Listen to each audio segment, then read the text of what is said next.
If you're a big swim team and you like to order a lot of gear, maybe you ought to check out Swim Outlet Team Division for these reasons. Swim teams receive a 10% discount on bulk orders. Swim teams or organizations get an 8% commission on referred sales. You'll also like their customization services, which is affordable and available at all times during the year for all team gear. With over 50,000 items in stock, you can get most anything you want. Swim Outlet Team Division. You need to try it out. You'll be glad you did.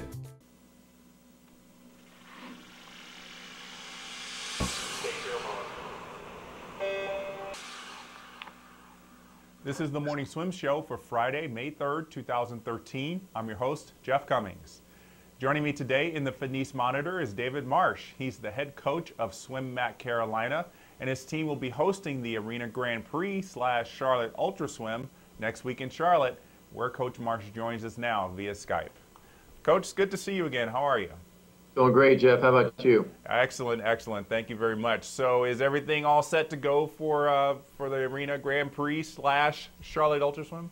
We have the first sign was Jeff Gackel was down on his hands and knees taking diving boards out of the pool and clearing out space on the MCAC deck, so we can turn that thing into an event center rather than a lap swimming pool. So we are excited to host once again what we feel confident will be the best Grand Prix on the circuit, and it looks like from the competition that's coming and the timing of it as people are getting ready for World Championship trials that we'll see some great swims. Yeah, this meet has been just one of the more prestigious meets as far as in-season meets goes throughout the years. I remember swimming there when it was just the Charlotte Ultra Swim. Why do you think it's always so popular?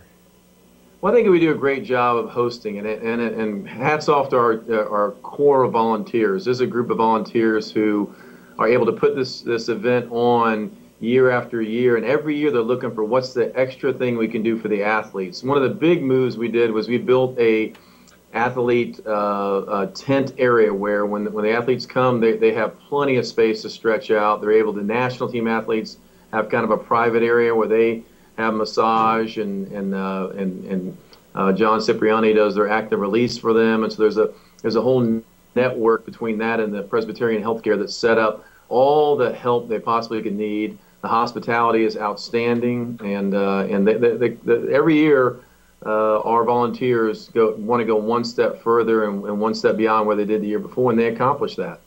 How are your swimmers, not just your elite swimmers, but your club swimmers, looking for this meet? Tired.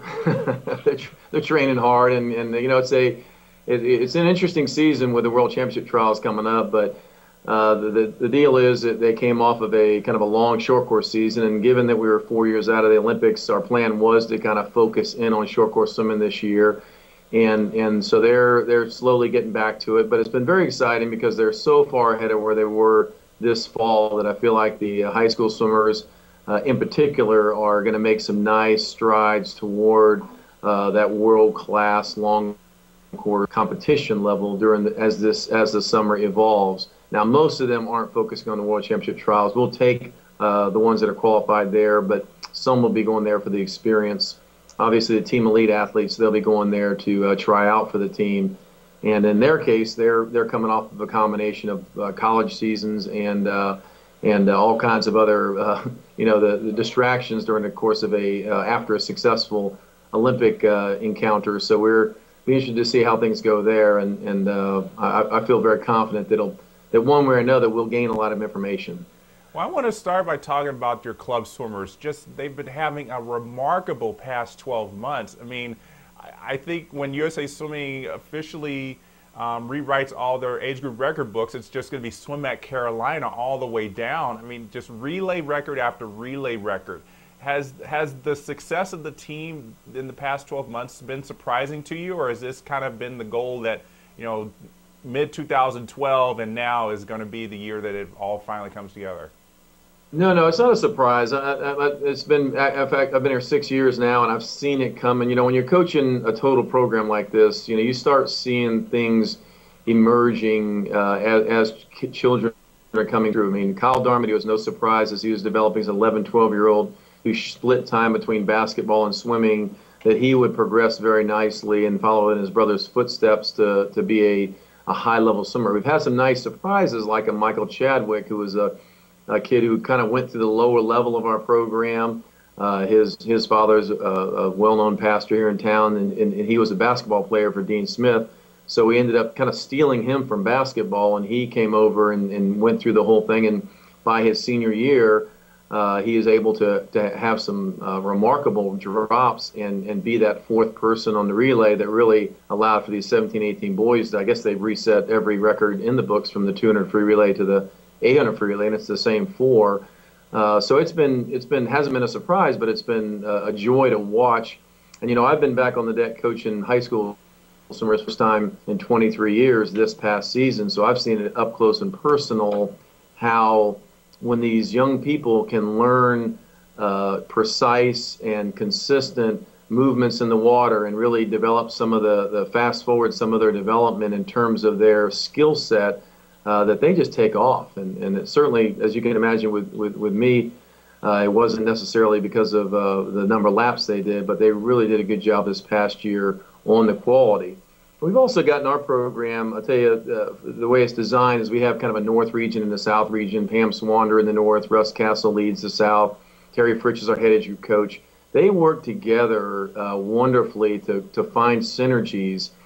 We build in a lot of what we call AHA practices and AHA camps where we'll pull a group together of, let's say, last night there was a group of distance swimmers together in downtown Charlotte from the north, from the south. They're training together to raise their game during that one practice. Then they go back to their sites for the next day, and we bring them together intentionally like that to try to pull a little bit more out of them. We're real impacted here by the book, The Talent Code, and a lot of the work we do off of that is designed around taking advantage of the master coaching aspect, but also of the ignition pieces that are so critical to high performance programs like we hope to be. And we've also stole a lot of stuff from other clubs. I mean, there's really not much stuff we've invented. You'll see things from North Baltimore, from Mission Viejo, from a lot of the top clubs in the country that will look at their best practices and try to utilize those. You said it was your first time coaching high school kids in 23 years. What was it like working with those younger kids again? Well, it was a pleasure, first of all. I mean, the impact you have on the high school age student, especially as they're deliberating which colleges they're going to and trying to figure out, what their priorities are going to be and things like that. We built in a what we call a advanced senior group, which combined kind of the best of North and South that were able to get to downtown training. So they trained together for the first time ever. Normally we're very kind of split up by North and South because of the distance and the traffic in town, but this group kind of came together wonderfully. And then separately, up north and down south, a lot of the athletes had great years. For example, my daughter doesn't come downtown very often. She's a junior national swimmer that swims up north with Pam Swander, and that couldn't be a better situation. I mean, Pam is one of the top coaches in the country, and here she is leading an incredible program, of which fortunately my daughter gets to be a part of. Russ Castle down south, same way. He's an incredibly qualified coach who leads not only the senior one group, but the entire program down south. And through that, the developmental pieces, and we do the same similar drills. We talk the same language. So when athletes have different coaches, as they move from one group to the next, they're able to kind of carry that language forward and be able to be successful immediately as they move from coach to coach in our program.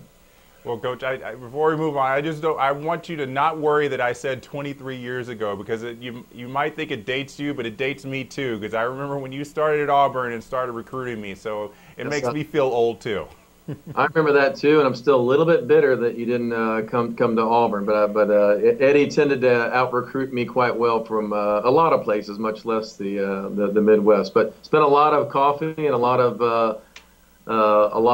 laughs along the way. But I tell you what, being back in club coaching has just been it's been enlightening for me, and it seems like every year I'm learning more and more. I mean, this year we're spending a lot of time on how to bring children into our program in the first year or two, and how to have that first year or two experience be a lot more family friendly and be something that allows families to want to get through that second year slump. You know, most kids in USA Swimming stop swimming in their second year. And I think part of that's because the newness of joining is over, and then the commitment piece comes in. And I think in many ways, shame on us for making it such a commitment, because you know what, when you're 8, 9, 10 years old, you really don't need to be that committed. You just need to swim laps on a regular basis and hopefully with good technique. But that's what makes an excellent swimmer. It's not how many practices by the time you're 10 years old so you can get up in the rankings and things. Well, how does the success of your elite team, not just this past year but in years past, how has that trickled down to your younger swimmers? Well, first of all, the elite team we have here, a prerequisite is the way we set it up is that they need to come in with the concept that they're going to give back, and each one that comes here, they understand that we expect them to give back to the sport, to the state of North Carolina and South Carolina in swimming, and of course to our club and to the Charlotte area in general. So we look for, we really only allow athletes like that are willing to give back. So of the athletes we had last summer, there's no doubt there was an impact. And you'd be surprised, a lot of the impact was guys like Nelson Westby, when he'd go on his own to an extra practice here or there and be the fun guy there on the pool deck. I can tell you, Andrea Jarhoff, she had a huge impact on the team just by her presence of being on deck and helping as an assistant coach with one of the groups. But for sure, Cullen Jones, Nick Bowman, Davis, those, and Micah and Carolyn, the ones that actually made the Olympic team, they actually raised the awareness, I think, overall for swimming in the city of Charlotte and even the state of North Carolina, because they became instant Olympic heroes.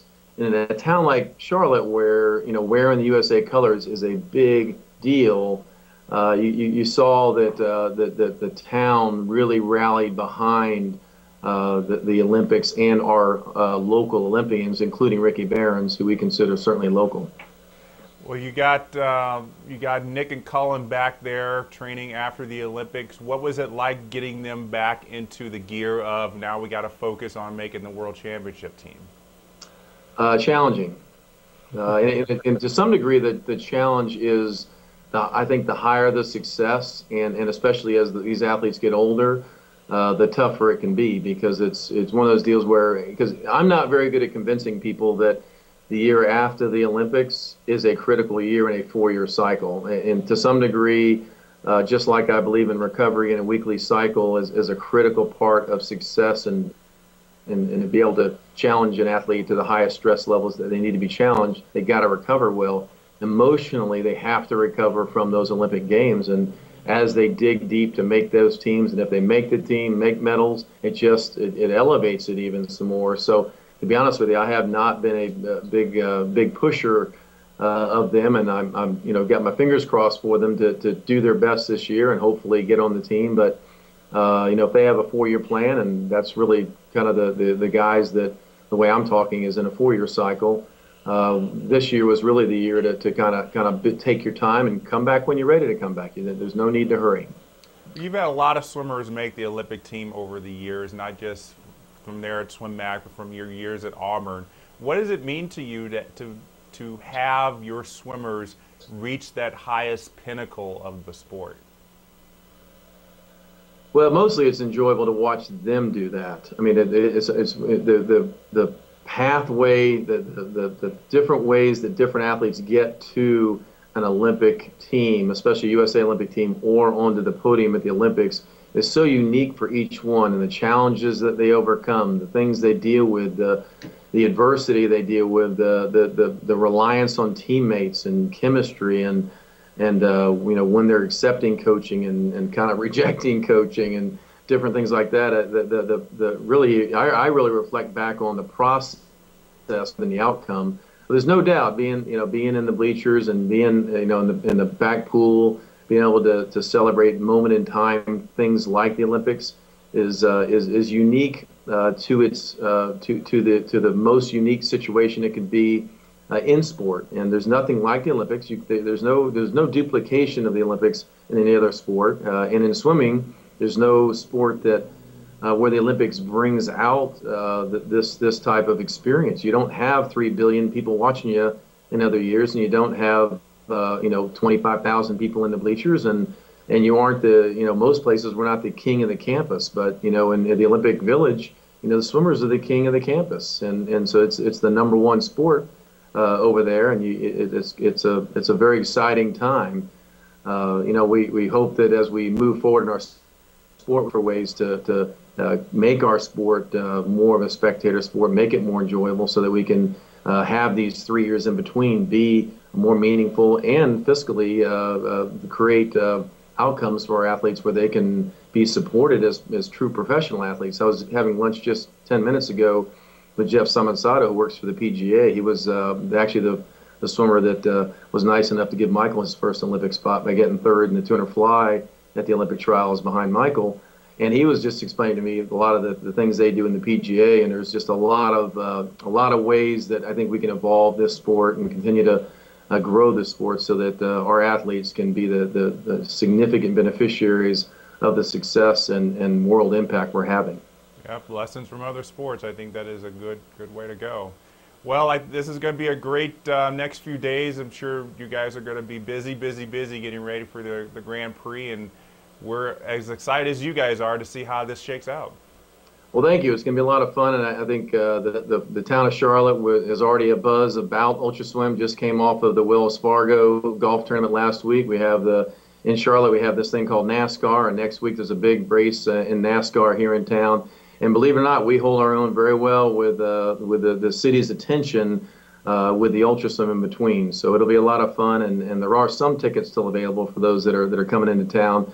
But Saturday night's usually a pretty tough one to get. So we hope that the crowds, as usual, will be up close and personal with the swimmers. Ryan Lochte, of course, is always the big crowd favorite.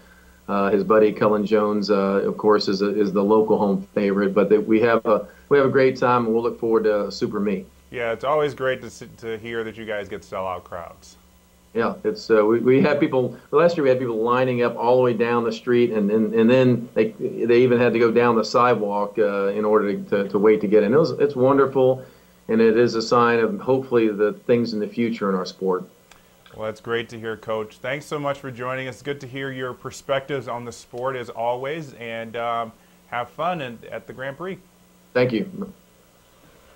All right, so that was SwimMAC head coach David Marsh joining us for the Morning Swim Show.